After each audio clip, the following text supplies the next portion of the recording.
Right,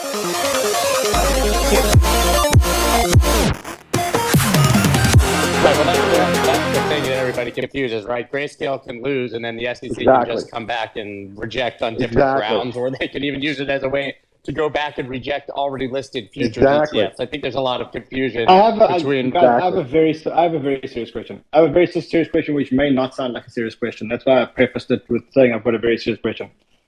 Does the SEC care, or is the SEC limited in resource in any way? So, like, is there a cost consideration here when the SEC gets into these lawsuits? And the reason why I say it is because undoubtedly, I think that they get a lot of settlements, and it feels like a very prosperous business. But does the SEC actually have a limit as to the amount of budget they can spend on legal? Is there someone that says, guys, you're going over your legal budget, or you can't go into this because there's too much legal? Or is it a never-ending budget? I really want to try. What a great question. So I can explain that. I can answer that completely, I think, without any debate. First of all, the SEC is not self-funded. So the SEC gets its funding from Congress. Whatever penalties the SEC collects, whatever disgorgement they collect, whatever monies they collect, goes to the U.S. Treasury, unless it goes into what's called a fair fund, which goes back to investors, depending on the relief. So the SEC has no financial incentive to bring cases other than bringing a case that involves a lot of money, gets them good headlines, and makes it seem like they're doing their jobs. But other than that, they don't get to keep it all. They have a fixed budget from Congress, and the budget is comprised mostly of people. So there really isn't much technological infrastructure to the SEC.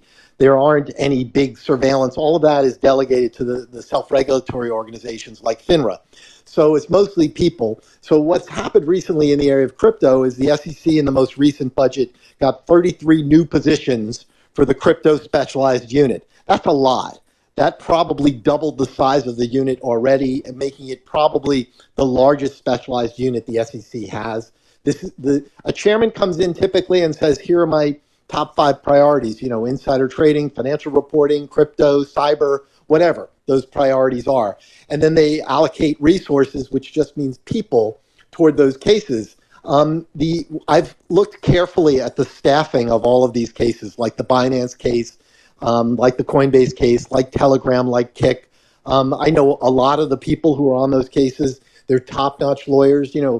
Despite what someone said on this call earlier about a life that's not filled with entrepreneurialism, that's not true. When you work at the SEC, I created the Office of Internet Enforcement starting with just one person.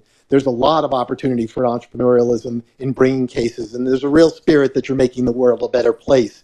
And any time you wanted, you could leave to make 10 times your salary. And that's true probably for everybody in that crypto specialized unit.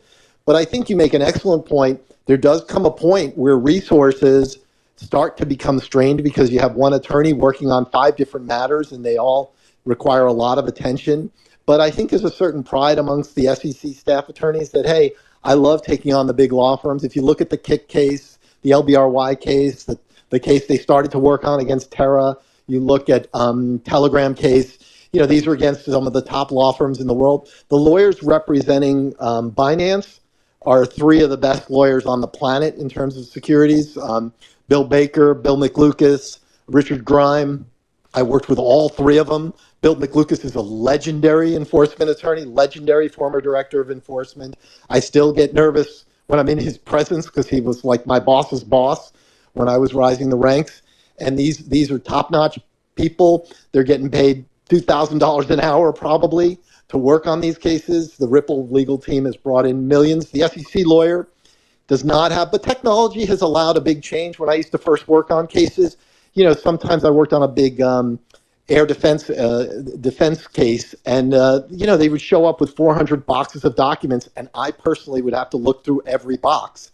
Now all that stuff is done electronically. They're able to really leverage technology to do a better job through e-discovery. So that kind of real, back up the truck type of defense doesn't work anymore. In fact, it makes it easier because you can use, Boolean searches to find it. So the short answer to your question is resources are a determination, but clearly this is a priority of Gary Gensler's.